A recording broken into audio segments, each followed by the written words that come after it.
तो कैसे हो तुम लोग। मुझे मालूम है तुम लोग एकदम ठीक ठाक हो गए और आज मैं तुम लोग के लिए लेके आ गया हूँ my wife is from 1000 year ago का चैप्टर नंबर 57। अगर आप लोग ने पिछला चैप्टर देखा होगा तो आप लोग को मालूम ही होगा। पिछले चैप्टर में वैंगजी सुचिन के घर पे आ जाता है और जिंग को एक पेपर देता है। जिंग को समझ में नहीं आ रहा होता कि वो पेपर किस चीज का है। फिर आदमी सुचिन जिंग को समझा रहा होता है तू चिंता मत कर, मैं तुझे बेच रहा नहीं हूँ और ये पेपर तेरी नौकरी के लिए है। इस पेपर में ये लिखा है कि तू इस शहर में पिछले 2 साल से वैंगजी के एक दुकान पर काम करती थी। उसके बाद जिंग उस पेपर को साइन करके वैंगजी को दे देती है और वैंगजी उस पेपर को अपने पास रख लेता है और सुचिन वैंगजी को कहता है तू इतनी दूर से आया है तो क्यों ना तू खाना खाकर ही जाए यहाँ से। उसके बाद जिंग सबके लिए खाना बनाने के लिए किचन में चली जाती है। उसके बाद सुचिन, वैंगजी और जिंग सब साथ में मिलकर खाना खाते हैं और इंजॉय कर रहे होते हैं और वहाँ पर वो चैप्टर खत्म हो गया था। अब उसके आगे की स्टोरी चालू होती है। स्टार्टिंग के चैप्टर में हमें सुचिन, जिंग और वैंगजी को दिखाया जाता है। वो लोग सुचिन के घर के बाहर खड़े होते हैं और वैंगजी सुचिन के घर से खाना खा के अपने घर के लिए निकल रहा होता है और वैंगजी सुचिन को कह रहा होता है तू मेरे कंप्यूटर के बारे में भूल मत जाना, जितनी जल्दी हो सके उतनी जल्दी मेरे लिए कंप्यूटर बना के भेज देना। फिर सुचिन वैंगजी को कह रहा होता है तो चिंता मत कर, तू यहाँ से निकल जाएगा ना, उसके बाद मैं तेरे कंप्यूटर का काम करना चालू कर दूंगा और मैं एक अच्छा सा कंप्यूटर ढूंढ के तेरे घर पे भेज दूंगा। तभी वैंगजी कहता है ठीक है तो फिर मैं अब जा रहा हूँ और हमें सुचिन को दिखाया जाता है। सुचिन जिंग को देख रहा होता है। जिंग टेबल पर से बर्तन उठा रही होती है। फिर सुचिन जिंग को कहता है तू ये बर्तन सब मुझे दे दे, मुझे मालूम है तू खाना बनाकर थक गई होगी, तू जाके आराम कर और इस बर्तन को मैं धो दूंगा। फिर सुचिन बर्तन को लेके जा रहा होता है धोने के लिए और जिंग को कह रहा होता है मुझे इस मौके का फायदा उठाना चाहिए और मुझे तुझे कुछ बताना भी है। और पीछे जिंग खड़ी होकर सोच रही होती है आखिर ये मुझे क्या बताने वाला है। नेक्स्ट सीन में सुचिन बर्तन धो रहा होता है और जिंग को कह रहा होता है आज से तू कोई पुराने जमाने की लड़की नहीं है जो 1200 साल पहले से आई है, समझ गई ना। और मैं तुझे बताता हूँ तू आज से क्या है, तेरा पहचान क्या है इस समय में। नेक्स्ट सीन में हमें सुचिन और जिंग को दिखाया जाता है। सुचिन जिंग को एक कहानी बता रहा होता है इस समय में तेरा पास्ट कैसा था, यानी तू इस समय में तेरी पुरानी जिंदगी किस तरीके से बीती थी। नेक्स्ट सीन में हमें जिंग को दिखाया जाता है। जिंग फटे पुराने कपड़े पहन के इधर उधर भटक रही थी और सुचिन जिंग को बता रहा होता है जब तू छोटी थी तब तूने अपने माँ बाप को खो दिया था और तू सिर्फ पहाड़ों और जंगल के बीच में भटकती रहती थी। नेक्स्ट सीन में हमें जिंग को दिखाता है। जिंग एक सामान को उठा रही होती है अपनी पूरी ताकत लगा के, लेकिन वो सामान उठ रहा नहीं होता है और बाजू में चूहे और बियर बॉटल पड़े होते हैं। और सुचिन जिंग को बता रहा होता है जब तू 16 साल की हुई तब तेरे एक दोस्त ने तुझे एक शहर में लाया काम करने के लिए और वो बहुत ही मुश्किल भरा काम था। नेक्स्ट सीन में हमें जिंग को दिखाया जाता है और सुचिन को दिखाया जाता है। जिंग एक टेबल में बैठ के पानी पी रही होती है और पीछे सुचिन उसके लिए एक जूस ला के दे रहा होता है और सुचिन जिंग को बता रहा होता है। और एक दिन जिंग एक बहुत ही दयालु और अच्छे इंसान से मिली जिसका नाम सुचिन था और सुचिन और जिंग टेबल में बैठ के एक दूसरे हंस के बात कर रहे होते हैं और सुचिन कहानी बता रहा होता है। फिर वो दोनों बहुत ही जल्दी दोस्त बन गए और वो लोग हर रोज एक दूसरे से बात करते रहते थे। नेक्स्ट सीन में सुचिन और जिंग को दिखाया जाता है। वो दोनों एक दूसरे को देख के शर्मा रहे होते हैं और सुचिन जिंग को कहानी बता रहा होता है। फिर वो दोनों एक दूसरे के बहुत ही ज्यादा करीब आ गए और वो दोनों एक दूसरे से प्यार करने भी लगे। नेक्स्ट सीन में सुचिन और जिंग एक दूसरे को एकदम प्यार से देख रहे होते हैं और सुचिन जिंग को कहानी बता रहा होता है। उसके बाद हम दोनों एक दूसरे के प्यार में पड़ गए और हम दोनों एक साथ रहने भी लगे। नेक्स्ट सीन में हमें सुचिन और जिंग को दिखाया जाता है। सुचिन जिंग का हाथ पकड़ा हुआ होता है। नेक्स्ट में सुचिन और जिंग एक पोस्टर लगा रहे होते हैं चारों तरफ और सुचिन जिंग को बता रहा होता है उसके बाद जब हम लोग कपल बन गए फिर बाद में सुचिन ने तेरे पापा मम्मी को ढूंढने के लिए बहुत सारी पोस्टर भी बना के चिपकाए दीवारों पर, लेकिन उसका कोई फायदा नहीं हुआ, उसके माँ बाप मुझे मिले नहीं। नेक्स्ट सीन में हमें सुचिन को दिखाया जाता है। सुचिन अपने घर का दरवाजा खोलता है, उसके घर में एक बिल्ली होती है और जिंग वहाँ पे आ जाती है और सुचिन जिंग को बता रहा होता है उसके बाद मैंने तुझे अपने घर पे रहने के लिए बुलाया क्योंकि तेरे पास कोई और जगह भी नहीं थी। नेक्स्ट सीन में हमें सुचिन और जिंग को दिखाया, वो दोनों एक दूसरे का हाथ पकड़े हुए होते हैं और पर्दा गिर रहा होता है और यहाँ पर सुचिन की कहानी खत्म होती है। नेक्स्ट सीन में हमें सुचिन को दिखाया जाता है। सुचिन बर्तन धो रहा होता है और जिंग को कह रहा होता है बिल्कुल इसी तरह हम दोनों की कहानी खत्म हो गई और इस कहानी को देख के ऐसा लगता है ये बहुत ही असली कहानी है और कोई भी तुझ पे शक नहीं करेगा। और पीछे जिंग ये सब कहानी सुन के थोड़ा सा अजीब सा चेहरा बना लेती है और सुचिन जिंग को कह रहा होता है अगर तू मेरी गर्लफ्रेंड नहीं होती ना तो फिर मैं तेरे लिए इतनी मेहनत भी नहीं करता और मैं अपना टाइम बर्बाद नहीं करता तेरी मदद करने के लिए। नेक्स्ट में सुचिन जिंग के बहुत ज्यादा करीब आ जाता है और सुचिन जिंग को कह रहा होता है मैंने तेरी मदद इसीलिए की क्योंकि हम दोनों एक दूसरे के प्यार में पागल थे, इसीलिए। ये सुन के जिंग बहुत ज्यादा चौंक जाती है और शर्माने लगती है और जिंग सुचिन को कहती है मैं समझ गई। नेक्स्ट सीन में हमें जिंग को दिखाया जाता है। जिंग सुचिन को कह रही होती है मैं समझ गई क्योंकि हम दोनों एक दूसरे से प्यार करते हैं इसीलिए तूने मेरी मदद की। जिंग ये सब कह ही रही थी तभी सुचिन जिंग की तरफ अपना हाथ बढ़ाता है और जिंग के बाल को ठीक करके अपना हाथ पीछे ले लेता है और सुचिन शर्मा के जिंग को कह रहा होता है जब तू इस समय में ठीक से रहना सीख जाएगी उसके बाद हम दोनों एक कोर्ट में जा सकते हैं। और सुचिन जिंग को कह रहा होता है उसके बाद हम लोग ये कोर्ट में जाके कह सकते हैं कि हम लोग को तेरे पहचान पत्र बनाने के बारे में तभी मालूम चला जब हम लोग शादी का प्लान कर रहे थे और वो लोग को ये लगेगा कि हम लोग इसीलिए लेट हैं तेरे पहचान पत्र बनाने में क्योंकि हम लोग को उस टाइम पे ध्यान नहीं आया था। और जब तक तू मेरे इस कहानी के साथ जुड़ी हुई रहेगी और तू ये कहानी सबको बताएगी तब कोई भी तुझ पे शक नहीं करेगा और उसके बाद हमारा सारा प्लान एकदम सक्सेसफुल हो जाएगा और तेरा पहचान पत्र भी बन जाएगा। नेक्स्ट सीन में हमें जिंग को दिखाया था। जिंग अपनी मुट्ठी बांध रही होती है और बहुत ही ज्यादा गुस्से में लग रही होती है और वो सुचिन को कह रही होती है क्या तू अभी मुझ पे लाइन मार रहा था, और अपने मन में कह रही होती है और मेरा दिल इतनी जोरों से क्यों धड़क रहा है। ये पहले तो नहीं धड़क रहा था लेकिन जब इसने अपना हाथ मेरे पास लाया उसके बाद से मेरा दिल बहुत तेजी से धड़कने लगा। नेक्स्ट सीन में हमें सुचिन को दिखाया था। सुचिन बहुत ज्यादा डर गया होता है और वो चिल्लाकर कह रहा होता है नहीं मैं तुझ पे लाइन नहीं मार रहा था, और जिंग को शांत कर रहा होता है और मैंने जो अभी किया उसे लाइन मारना नहीं कह सकते। फिर हमें जिंग को दिखाया था। जिंग इतनी ज्यादा गुस्से में लग रही होती है कि उसके चारों तरफ ब्लैक एनर्जी निकल रही होती है और सुचिन बहुत ज्यादा परेशान लग रहा होता है और जिंग को कह रहा होता है देख हम दोनों एक कपल हैं और हम दोनों एक दूसरे से बहुत ही ज्यादा प्यार करते हैं, इसीलिए मैं तेरे बाल को ठीक करूं ये मामूली बात है क्योंकि तेरे बाल थोड़े से खराब लग रहे थे। नेक्स्ट सीन में हमें जिंग को दिखाया था। जिंग सुचिन को कह रही होती है लेकिन हम दोनों एक नकली कपल हैं और आप मेरे एक मददगार हो इसलिए आप मुझे ऐसे ही छू नहीं सकते। फिर हमें सुचिन को दिखाया था। सुचिन जिंग को कह रहा होता है ठीक है मैं तुझे आज के बाद छूऊंगा नहीं, इसके लिए तुम शांत हो जा और अपने मुट्ठी को खोल दे, मुझे मारने मत आना वापस से। नेक्स्ट सीन में सुचिन जिंग एक साथ सोफा पे बैठ जाते हैं और जिंग इस बार सुचिन को घूरे जा रही होती है और देख रही होती है वो कुछ मेरे पे ट्राई ना करे और फिर से मेरे पे लाइन ना मारे। और सुचिन वहाँ पे उदास बैठा हुआ होता है और अपने मन में कह रहा होता है मैं कितना पागल था, आखिर मैंने क्यों अपने हाथ को अपने कंट्रोल में नहीं रखा। मैं सुचिन को दिखा था। सुचिन एक गहरे सोच में डूबा हुआ होता है और जिंग को कह रहा होता है अब चाहे जो भी हो जाए मुझे तुझे एक बात क्लियर करनी है, मेरे मन में तेरे लिए एक दूसरी चीज है। फिर हमें जिंग को दिखाया जाता है। जिंग ये बात सुन के कंफ्यूज लग रही होती है और कुछ मालूम नहीं चल रहा होता उसे कि आखिर क्या कह रहा है। और इस कहानी में जिस चीज का इंतजार था वो आखिरकार आ गया। अब सुचिन जिंग को बताएगा कि वो जिंग से कितना प्यार करता है। नेक्स्ट सीन में हमें सुचिन और जिंग के बहुत ही अच्छे मोमेंट्स दिखाए जाते हैं और सुचिन जिंग को समझा रहा होता है देख हम लोग एक साथ एक ही घर में रहते हैं और एक ही छत के नीचे रहते हैं वो भी 1-2 महीने से, और तुझे तो मालूम ही होगा एक साथ रहने की वजह से किसी न किसी के बीच में तो एक दूसरे के लिए फीलिंग तो जाती ही होगी। और हमें जिंग का बहुत ज्यादा मुस्कुराता हुआ चेहरा दिखाया जाता है और हमें सुचिन को दिखाया जाता है। सुचिन अपनी बिल्ली के साथ खेल रहा होता है और उसे नहला रहा होता है। फिर हमें सुचिन को दिखाया जाता है। सुचिन बहुत ज्यादा शर्मा रहा होता है और खुश भी लग रहा होती है और सुचिन जिंग को कह रहा होता है मेरे अंदर तेरे लिए बस एक रस जाग गया और उसके बाद मैं तुझे पसंद भी करने लगा हूँ और किसी को पसंद करना एक मामूली बात है। नेक्स्ट सीन में हमें जिंग को दिखाया जाता है। जिंग ये सब बात सुन के सुचिन को कह रही होती है तो इसका मतलब तुझे मुझसे प्यार हो गया और तू मुझे पसंद भी करने लगा है। अब नेक्स्ट सीन में हमें जिंग को दिखाया जाता है। जिंग बहुत ज्यादा शर्मा रही होती है, थोड़ा परेशान लग रही होती है और सुचिन को कह रही होती है तो फिर तू मुझे पसंद मत कर और हमारे मन में एक दूसरे के लिए कुछ भी नहीं रहना चाहिए, तू इसी तरीके से बात करता रहा तो ये अच्छी बात नहीं है। ये सब बात सुचिन सुन रहा होता है और वो बहुत ज्यादा अजीब सा चेहरा बना लिया होता है। नेक्स्ट सीन में हमें सुचिन और जिंग को दिखाया जाता है। सुचिन जिंग के पास आ जाता है और जिंग से एक सवाल पूछता है कहीं ऐसा तो नहीं कि तू पहले से शादीशुदा है, और जिंग शर्माते हुए कहती है नहीं मैं शादीशुदा नहीं हूँ। फिर हमें सुचिन को दिखाया जाता है। सुचिन कहता है मैं तुझे पसंद करता हूँ तो इसमें गलत क्या है, हम दोनों शादीशुदा नहीं है और मैं तुझसे प्यार करता हूँ। नेक्स्ट सीन में हमें सुचिन को दिखाया जाता है। सुचिन बहुत ज्यादा खुश लग रहा होता है और उसके गाल भी लाल हो गए होते हैं शर्म से, और जिंग को चिल्लाकर कह रहा होता है अगर तू मुझे रिजेक्ट कर देगी तो इसका मतलब है कि मैं तेरे जूते को चाटने जैसा हो जाऊंगा। और सुचिन जिंग को कहता है मैं तेरे जूते को तुझे चाटना चाहता हूँ। बाजू में हमें एक छोटा सुचिन दिखाया जाता है। वो कह रहा होता है कुछ लोग इतने लंबे समय तक जीते हैं ताकि वो लोग दूसरे के नफरत के लायक बन जाए। नेक्स्ट सीन में हमें सुचिन और जिंग को दिखाया जाता है। सुचिन यहाँ पे एक फिल्म स्टार बना हुआ होता है और जिंग को अपने हाथों से पकड़ा हुआ होता है और कह रहा होता है बस एक बार तू मेरी सारी बात मान जा और मैं जिंदगी भर तेरा ख्याल रखूंगा। और हमें इसके बारे में एक कुछ बताया जाता है यह आदमी उस लड़की से दूर नहीं रह सकता लेकिन वो लड़की पूरे दिन गेम खेलती रहती है और वो लड़का उस लड़की के लिए अपने दिल में फीलिंग रखता है, लेकिन वो लड़की थोड़ी अजीब है इसीलिए उसे कुछ समझ में नहीं आता। जब भी वो भागती है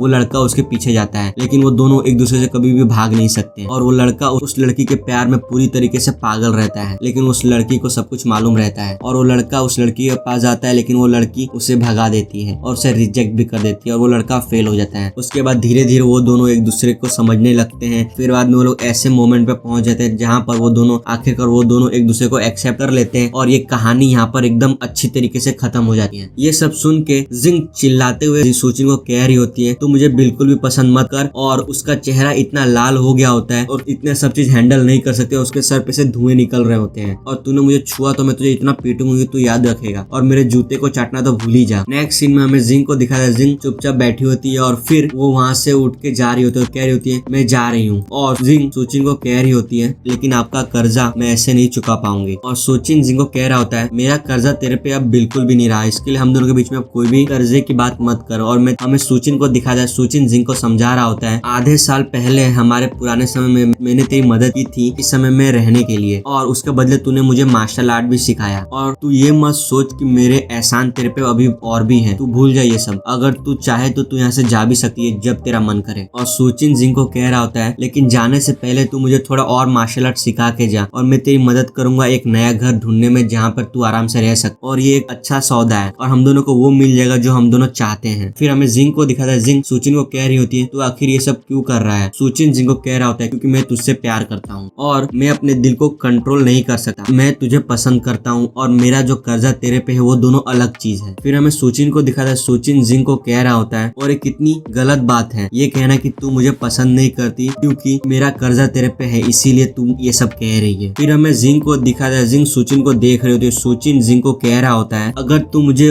उस तरीके से प्यार नहीं करती जिस तरीके से मैं करता हूँ, क्योंकि मैं बहुत ज्यादा हैंडसम हूँ और मैं पूरा दिन घर पे पड़ा रहता हूँ, कहीं पर काम पर नहीं जाता, इसीलिए तू मुझे पसंद नहीं करती। ये सब कारण अगर तू मुझे बताएगी तो मैं समझ भी सकता हूँ, लेकिन तू ये मुझे नहीं कह सकती कि तू मुझे पसंद नहीं करती क्योंकि मैंने तेरी मदद की, ये बिल्कुल गलत बात है। नेक्स्ट सीन में जिंग चिल्लाकर कह रही होती है लेकिन, तभी सुचिन जिंग को चिल्लाकर कह रहा था अब कोई लेकिन वेकिन नहीं, तेरी सेकंड मिस ने कहा था तू अपना कर्जा किसी से शादी करके नहीं चुका सकती, लेकिन उसने ये बात इसीलिए कही थी क्योंकि उसे लगा था तू उसे प्यार नहीं करेगी, लेकिन तेरी सेकंड मिस ने ये नहीं सोचा था कि अगर तू जिसके कर्जे में डूबी हुई होती है उसे तू प्यार कर नहीं सकती, तू एक दिन इस समय में किसी और के साथ रहना चालू कर देगी, लेकिन इसका ये मतलब नहीं कि तू मेरे बारे में बिल्कुल ना सोचे और मुझे तू अपने दिल से निकाल दे। नेक्स्ट सीन में हमें जिंग को दिखाता है, जिंग चिल्लाकर और शर्माते हुए सुचिन को कह रही होती है मैंने तुझे अपने दिल से नहीं निकाला है। नेक्स्ट सीन में हमें सुचिन को दिखाता है, सुचिन जिंग को कह रहा होता है तो फिर तू यहाँ से जा क्यों रही है, और जिंग शर्माते हुए अपने आप को पकड़ लेती है और शर्माते हुए सुचिन को कह रही होती है क्योंकि तू मेरे जूते को चाटना चाहता है। ये सुनकर सुचिन को एक जोरदार झटका लगता है और अपने आप को बचाने के लिए वो कुछ भी नहीं कह पाता। अब फिर सुचिन जिंग को समझा रहा होता है मैं ये कह रहा था कि मैं तेरा ख्याल एकदम अच्छे तरीके से रखूंगा और मैं तेरे जूते और तुझे चाटने के लिए नहीं कह रहा था, मैं अभी भी तेरे से डरता हूँ क्योंकि तू मुझे कभी भी मार सकती है। उसके बाद सुचिन अपने सोफा पे बैठ जाता है और जिंग को भी कह रहा होता है तू यहाँ पर मेरे पास बैठ और मैं तुझे अच्छी तरीके से समझाता हूँ मैं तुझे पसंद क्यों करता हूँ। और जिंग सुचिन को कहती है नहीं मुझे इधर नहीं बैठना और मुझे जानना भी नहीं है। और हमें जिंग को दिखाता है, जिंग बहुत ज्यादा शर्मा रही होती है और अपने मन में कह रही होती है लेकिन सुचिन जो कह रहा है वो गलत भी नहीं है, उसकी बातें सच है और इसने मुझे जो कुछ भी बताया वो सब सही भी लग रहा है और ये गलत होगा अगर मैं ये सब ध्यान से सोचूंगी नहीं तो। और यहाँ पर ये चैप्टर खत्म हो जाता है। अगर आप लोग इस चैनल पे नए हैं तो चैनल को सब्सक्राइब करना बिल्कुल मत भूलना और साथ ही बेल आइकन दबा देना, जब भी मैं अगला एपिसोड अपलोड करूंगा तो आप लोग को सीधा नोटिफिकेशन मिल जाएगा। अब हम लोग अगली बार मिलेंगे my wife is from 1000 year ago का चैप्टर नंबर 58 में। तब तक के लिए टाटा और बाय बाय।